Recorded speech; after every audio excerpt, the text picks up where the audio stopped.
Hello guys, welcome to English education students. आज हम पढ़ने वाले हैं क्लास 10th हिस्ट्री के सेकंड चैप्टर से फोर्थ पार्ट को। तो देखिए, चैप्टर की समरी को हम स्टार्टिंग से रीड करते आ रहे हैं। 3 चैप्टर है, 3 वीडियोस हमने ऑलरेडी बना ली हैं। अगर आपने वो वीडियोस नहीं देखी हैं तो डिस्क्रिप्शन बॉक्स में आपको लिंक मिल जाएगा, वहाँ से आप उन सभी वीडियोज़ को देख सकते हैं। और यहाँ पर हमने बहुत सारे मूवमेंट के बारे में जाना, लोग कैसे स्ट्रगल कर रहे थे फ्रीडम को पाने के लिए, ये सारी चीज़ें हमने जानी। तो हम सब कुछ जान चुके हैं कि कैसे बार-बार मूवमेंट को चलाया जा रहा था, वायलेंस होने की वजह से बार-बार मूवमेंट को बंद किया जा रहा था। तो देखिए, अभी क्वेश्चन आता है ये सब हो जाने के बाद कि लोगों में एक साथ जुड़ने की भावना कैसे आती है, किस तरह से लोग एक साथ जुड़ते हैं। तो चलिए यहाँ से हम पढ़ते हैं। तो देखिए, nationalism spread when people begin to believe that they are all part of same nation. तो देखिए, लोगों में ये जो राष्ट्रवाद था, यानी कि नेशनलिज्म की जो भावना थी, वो कैसे आती है? जब लोगों को ये पता चलता है, लोगों के बीच ये सेंस आती है कि वो जो है एक ही नेशन का सभी हिस्सा है।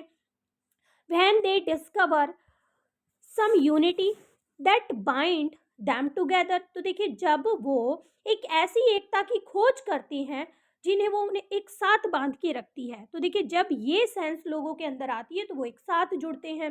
But how did the nation become a reality in minds of people. तो लेकिन यहाँ पर लोगों के मन में राष्ट्र एक वास्तविकता कैसे बन गया था, लोग उसे एक वास्तविकता कैसे समझ रहे थे। तो देखिए, how did people belonging to different communities, regions, language group develop a sense of collective belonging. तो देखिए, यहाँ पर हम जानेंगे कि कैसे अलग अलग जो समुदाय थे, अलग अलग क्षेत्र थे, अलग अलग भाषाएं थी, ठीक है, वो किस तरह से सारे लोग एक साथ जुड़ते हैं, एक समूह में आते हैं। तो देखिए, this sense of collective belonging come partly through the experience of United struggle. तो हम ऊपर से जैसे पढ़ते चले आ रहे थे कि लोग जो है स्वतंत्रता के लिए लड़ रहे थे। तो देखिए, यही अपनापन और यही भावना उन लोगों के बीच कैसे आती है? वो एक साथ संघर्ष करने से आती है। But there were also a variety of culture process through which nationalism captured people's imagination. तो देखिए, यहाँ पर देखने के लिए हमने देखा कि अलग अलग कल्चर थे, फिर लोग जो हैं, लोगों की भावना कैसे जुड़ी नेशनलिज्म से, वो एक साथ कैसे जुड़े। तो देखिए, history and fiction, flora folklore and songs, popular prints and symbols are played a part in the making of nationalism. तो देखिए, हमारी जो हिस्ट्री है, लोक कथाएं हैं, लोकगीत हैं, और जो पॉपुलर प्रिंट्स हैं, जैसे कि हमने देखा कि भारत माता की इमेज है, या दूसरे सिंबल हैं जैसे कि फ्लैग ले लेते हैं। तो ये सभी जो चीज़ थी ना, इन्होंने बहुत इंपॉर्टेंट रोल प्ले किया, और ये एक हिस्सा बन गए उस नेशनलिज्म का। वो जो देशभक्ति की भावना लोगों के बीच पनप रही थी, और अपने आप को फ्री कराने के लिए लोग जो लड़ रहे थे ना, तो इन सब चीज़ों ने काफ़ी इंपॉर्टेंट रोल प्ले किया। तो देखिए, the identity of the nation, as you know, is most often symbolise in a figure or image. तो देखिए, हमने चैप्टर 1 में भी जाना था कि एक इमेज बनाई गई, एक फिगर बनाई गई, एक सिंबल के रूप में, ठीक है, जिससे लोग क्या है, लोगों की वो पहचान बने, ठीक है। This help create an image with which people can identify the nation. तो देखिए, हमने जैसे कि चैप्टर 1 में ही पढ़ा था कि एक इमेज को क्रिएट किया गया जिससे लोग जो हैं अपने राष्ट्र की पहचान बना सके, अपनी पहचान बना सके। It was in the 20th century with the growth of nationalism. तो देखिए, नेशनलिज्म जो है 20th सेंचुरी के दौरान काफ़ी ग्रो कर रहा था। That the identity of India come to be visualise associated with the image of Bharat Mata. तो देखिए, लोगों को एक पहचान देने के लिए, एक आइडेंटिटी देने के लिए कि इंडिया को, कि एक पहचान मिले, तो क्या क्रिएट किया गया? भारत माता की इमेज को क्रिएट किया गया। The image was first created by Bankim Chandra Chattopadhyay. तो देखिए, सबसे पहले ये जो इमेज थी, ये किसके द्वारा क्रिएट की गई? ये की गई बंकिम चंद्र चट्टोपाध्याय के द्वारा इन 1970। तो देखिए, 1970 में ही wrote Vande Mataram as hymn to the motherland. तो देखिए, उन्होंने एक वंदे मातरम गीत भी लिखा अपनी मदरलैंड के लिए। मोस्ट इंपॉर्टेंट है, यहाँ से क्वेश्चन जरूर आता है। ठीक है, तो देखिए कितने सारे क्वेश्चन यहीं से निकल कर आएंगे। Later it was included in his novel, तो देखिए उन्होंने एक नोवल भी लिखा था आनंद मठ के नाम से, उसमें इसे इंक्लूड कर दिया गया। किसको? वंदे मातरम को आनंद मठ में इंक्लूड कर दिया गया। एंड वाइडली संग ड्यूरिंग द स्वदेशी मूवमेंट इन बंगाल, तो देखिए बंगाल में जब स्वदेशी मूवमेंट चल रहा था तो उस दौरान इस गीत को बहुत ज़्यादा गाया गया। Moved by swadeshi movement, Abanindranath Tagore painted his famous image of Bharat Mata, तो देखिए इसके बाद अबिंद्रनाथ टैगोर ने भारत माता की एक इमेज को पेंट किया। In this painting Bharat Mata is portrait as a ascetic figure, तो देखिए इसमें भारत माता को एक सन्यासी के रूप में दिखाया गया। सी इज काम, कंपोज्ड, डिवाइन, स्पिरिचुअल, तो देखिए उसे आध्यात्मिक दिखाया गया, उसे पवित्र दिखाया गया, काम दिखाया गया। ये सारी क्वालिटी वहाँ पर दिखाने की कोशिश की गई, जैसे कि आप फिगर में देख पा रहे हैं ना, एक सन्यासी का रूप दिया गया है, बहुत काम है, बहुत ही स्पिरिचुअल है, ये सारी चीज़ें दिखाई गई। इन सब्सिक्वेंट ईयर्स, अब आने वाले सालों में क्या होता है, द इमेज ऑफ भारत माता एक्वायर्ड मैनी डिफरेंट फॉर्म्स, देखिए बहुत सारी फॉर्म्स दे दी गई भारत माता को। As it circulate in popular print निकाले गए, and was painted by different artist, और अलग अलग आर्टिस्ट के द्वारा उसे पेंट किया गया। Devotion to his motherland figure come to be seen as evidence of one's nationalism, तो देखिए अगर कोई भारत माता को का डिवोशन करता था तो उससे पता चलता था, उससे प्रूफ मिलता था उसकी नेशनलिज्म का।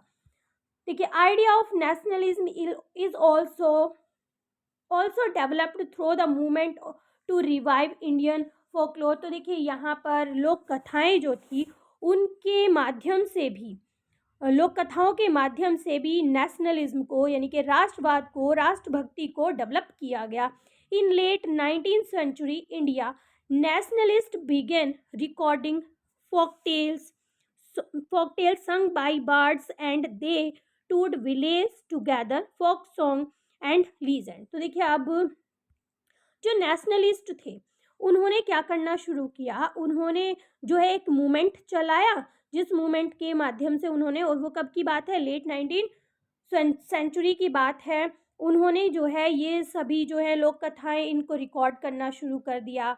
जितनी भी पोएम्स थी जो कवियों के द्वारा गाई जाती थी उन्हें रिकॉर्ड करना शुरू कर दिया, और उन्होंने जो अलग अलग गाँव में जाना शुरू कर दिया, और वो फोक सॉन्ग्स, लीजेंड जो कथाएं थी वो सारी जो है रिकॉर्ड करनी शुरू कर दी। तो देखिए these tales they believed gave it true picture, तो देखिए उनका मानना था कि ये जो सारी टेल्स हैं, ये कहानियां हैं, इनसे सच्ची तस्वीर मिलेगी of traditional culture that had been corrupted and damaged by the outside force, तो देखिए आउटसाइड फोर्स कहा गया है ब्रिटिशर को।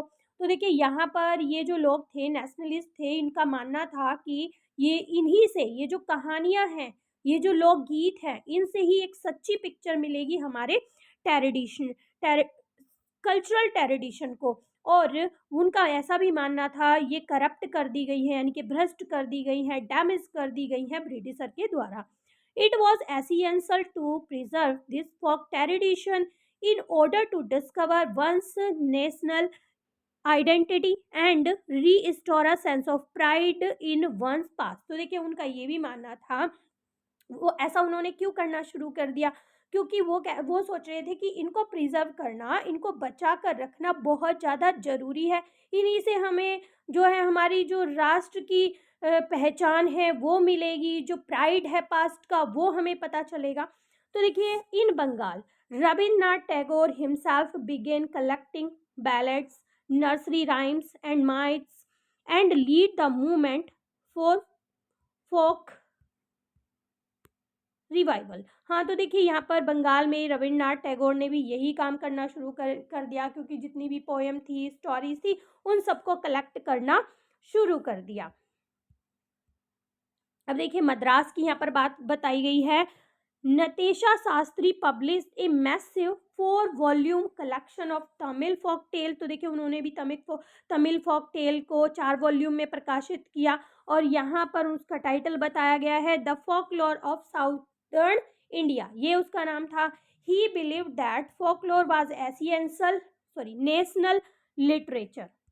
तो देखिए उनका भी मानना था कि ये जो लोक कथाएं हैं ये क्या है, नेशनल लिटरेचर हैं, किसी भी राष्ट्र का साहित्य है। It was most trustworthy magnification of people's real thought and characteristic. तो देखिए यहाँ पर उनका मानना था कि यहीं से लोगों को जो है पहचान मिलेगी, उनके वास्तविक विचार क्या हैं ये सब जानने को मिलेगा।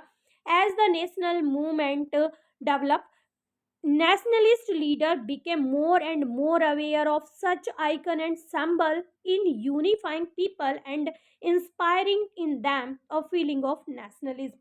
तो देखिए अब इस चीज़ से उन्हें फ़ायदा मिलने लगा। अब उन्होंने क्या किया, जितने भी नेशनल मूवमेंट डेवलप हुए, जो नेशनलिस्ट लीडर थे वो जो है और ज़्यादा अवेयर हो गए इन सभी आइकन्स को लेकर, इन सभी सिंबल्स को लेकर। उन्होंने लोगों को प्रेरित करना शुरू कर दिया और उनके अंदर नेशनलिज्म की भावना को डेवलप करना शुरू कर दिया। ड्यूरिंग द स्वदेशी मूवमेंट इन बंगाल, बंगाल में चल रहा था स्वदेशी movement, a tree colour flag design, और एक 3 रंग का झंडा जो है वहाँ पर डिजाइन किया गया। कलर कौन कौन से थे, red, green and yellow. It had 8 lotuses, तो देखिए वहां पर 8 लोटस भी दिखाए गए थे, representing 8 provenance of British India. तो देखिए ब्रिटिश इंडिया के जो 8 राज्य थे वो जो लोटस थे वो उन्हें रिप्रेजेंट करते थे। एंड ए क्रिसेंट मून, और एक क्रिसेंट मून यानी कि एक मून भी वहां पर दिखाया गया, रिप्रेजेंटिंग हिंदू एंड मुस्लिम। वो किसे रिप्रेजेंट करता था, हिंदू और मुस्लिम को रिप्रेजेंट करता था। By 1921 Gandhi ji had design the Swaraj flag. अब 1921 में गांधी जी ने भी एक स्वराज फ्लैग को डिजाइन किया। It was again a tricolour, अब फिर से ये 3 कलर का था। अब कलर कौन कौन से थे, रेड, ग्रीन एंड व्हाइट, इसमें कलर थे रेड, ग्रीन और white. And had a spinning wheel in the centre, और उसके बीच में एक स्पिनिंग व्हील भी था, representing the Gandhian ideal of self help. और जो किसे रिप्रेजेंट करता था, वो जो स्पिनिंग व्हील था वो रिप्रेजेंट करता था सेल्फ हेल्प को। Carrying the flag holding it aloft during marches become a symbol of defence. तो देखिए यहाँ पर अगर फ्लैग को लेकर जा रहे हैं, उसे ऊपर होल्ड किए हुआ है, तो इसका मतलब है कि वो ब्रिटिशर को अपोज कर रहे हैं, उनकी बात को नहीं मानने वाले हैं। Another mean of creating a feeling of nationalism was through representation of history. तो देखिए अब हिस्ट्री से भी नेशनलिज्म की भावना को डेवलप किया गया। किस तरह से, by the end of the 19th century many Indians began feeling that to instill a sense of pride in the nation, Indian history had to be thought about differently। तो देखिए यहाँ पर क्या था, एक दूसरा मीन भी था, तो वो बताया गया है कि 19th सेंचुरी के एंड की बात है। बहुत से जो इंडियन थे ना वो क्या फील कर रहे थे, वो बिल्कुल स्टिल से हो गए थे, ठहर से गए थे, यानी कि वो गुलाम हो गए थे। तो उन्हें लगता था कि हम जो है गुलामी में ही जिएंगे और ऐसे ही रहेंगे। लेकिन जो इंडियन हिस्ट्री थी ना वो एक अलग सोच लेकर आई उन लोगों के बीच में। कैसे, the British saw Indian as backward and primitive incapable of governing themselves. तो देखिए जो ब्रिटिशर थे ना उनकी ऐसी सोच थी, उनका ऐसा मानना था कि जो इंडियंस हैं ना वो काफ़ी बैकवर्ड हैं, वो पुरानी सोच रखते हैं और वो अपने आप को गवर्न नहीं कर सकते हैं। In response Indian begin to looking into the past to discover India's great achievement. अब हिस्ट्री को जब सामने लेकर आया गया तो जो इंडियंस थे उन्होंने अपने पास्ट की जितने भी अचीवमेंट्स थे ना इंडिया में किए गए थे उनको देखना शुरू कर दिया। They wrote about the glorious development. तो जितने भी नेशनलिस्ट थे उन्होंने इंडिया के जितने भी ग्लोरियस डेवलपमेंट थे वो दिखाने शुरू कर दिए इन एनिसेंट टाइम, जो पुराने समय में हुए थे। When art and architecture, science and mathematics, religion and culture, मतलब इन सब में काफ़ी जो है चीज़ें उन्हें देखने के लिए मिली, काफ़ी डेवलपमेंट पास्ट टाइम का देखने के लिए मिलता है लोगों को।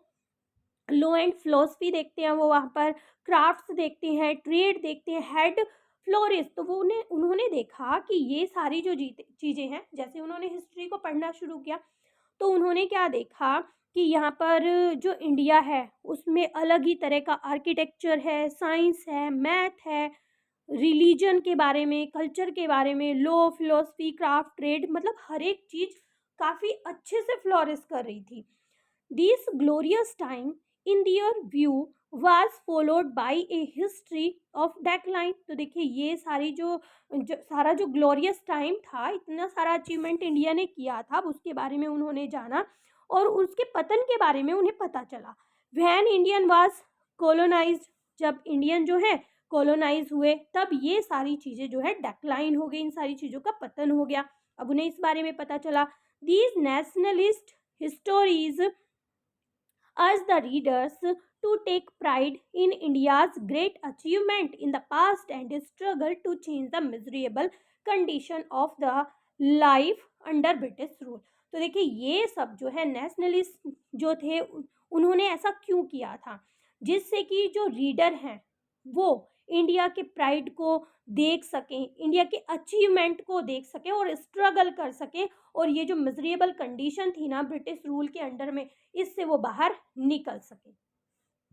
The efforts to unify people were not without problems. तो देखिए किसी भी चीज़ को करने में काफ़ी प्रॉब्लम आती है, तो ऐसा ही यहाँ पर बताया गया है कि जितने भी देशभक्त थे, राष्ट्रवादी थे, ये सब काम कर रहे थे, स्ट्रगल कर रहे थे, मूवमेंट चला रहे थे, तो ऐसा नहीं था कि यहाँ पर इन्हें प्रॉब्लम फेस नहीं करनी पड़ी।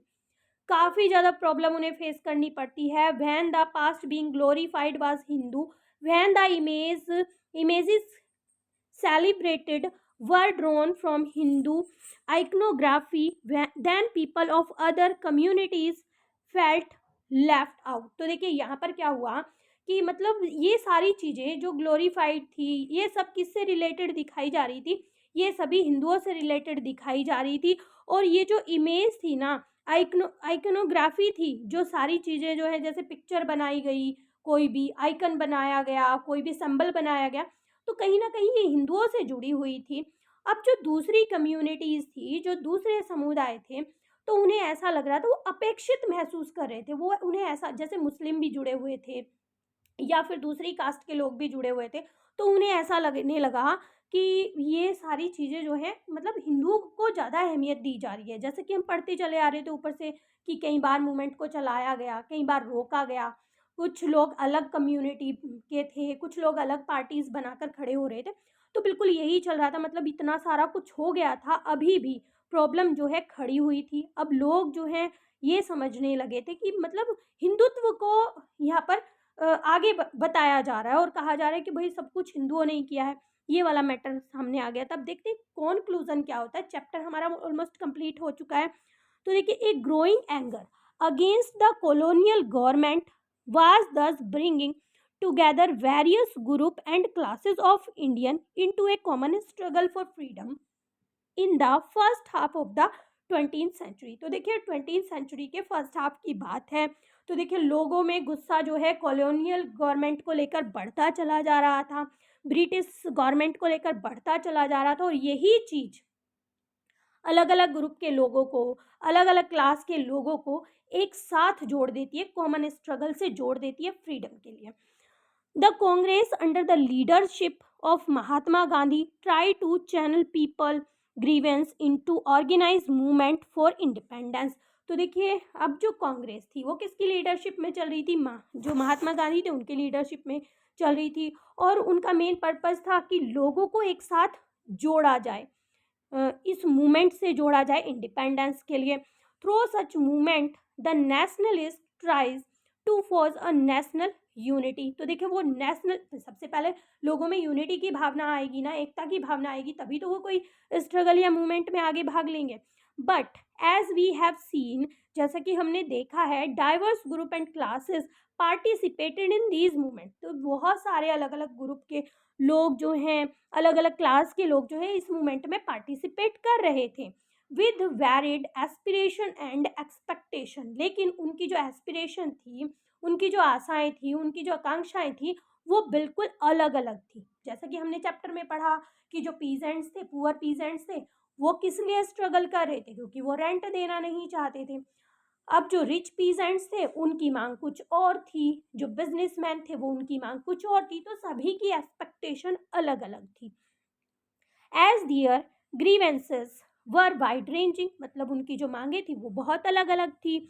Freedom from colonial rule also mean different thing to different people, मतलब लोग जो कॉलोनियल रूल था ना उससे फ्री होना, स्वतंत्र होना, लोगों का मतलब अलग अलग चीज़ों से मतलब था। अलग अलग लोग थे, अलग अलग उनके मीनिंग थे, अलग अलग उनकी सोच थी। The Congress continuously attempted to resolve differences and ensure that the demand of one group did not alienated another। तो देखिए यहाँ पर जो कांग्रेस है वो लगातार कोशिश करती रही, वो लगातार कोशिश करती रही कि ये जो डिफरेंस है इसे ख़त्म किया जाए। ठीक है, this is preciously why the unity within the movement often break down। तो देखिए अब क्या हो रहा था, लोग जुड़ भी रहे थे एक साथ। अब हमने देखा कि मूवमेंट जो है बार बार बीच में रोक देना पड़ रहा था, और यही कारण था, लोगों की अलग अलग मांग थी, अलग अलग तरीके से वो उसमें पार्टिसिपेट कर रहे थे। The high point of the Congress activity and nationalist unity were followed by phases of disunity and inner conflict between group. अब देखिए ये जो कांग्रेस के काम थे, जो एक्टिविटीज़ थी, और ये जो नेशनलिस्ट यूनिटी थी, ये एक अलग अलग रूप लेकर आ रही थी। अब इसमें कई बार क्या होता है, लोगों के बीच डिसयूनिटी भी देखने के लिए मिलती है, लोगों के बीच अलग अलग ग्रुप के बीच कॉन्फ्लिक्ट भी देखने के लिए मिलता है, झगड़ा भी देखने के लिए मिलता है। मतलब कहने का ये है, कंक्लूजन में हम ये देख पा रहे हैं कि लोग जहाँ पर एक साथ जुड़कर आते थे, लेकिन वो अपना कुछ अलग ही उनका मोटिव था, वो कुछ और ही एक्सपेक्टेशन रखते थे इस फ्रीडम को लेके। तो बार बार ये जो मूवमेंट थे ये बार बार बंद करने पड़ते थे, बार बार इन्हें चलाना भी पड़ता था। तो इस तरह से लेकर सारी चीज़ें होती चली गई। अब हम दूसरे शब्दों में इसको कह सकते हैं, in other words, that was emerging was a nation with many voices wanting freedom from colonial rule.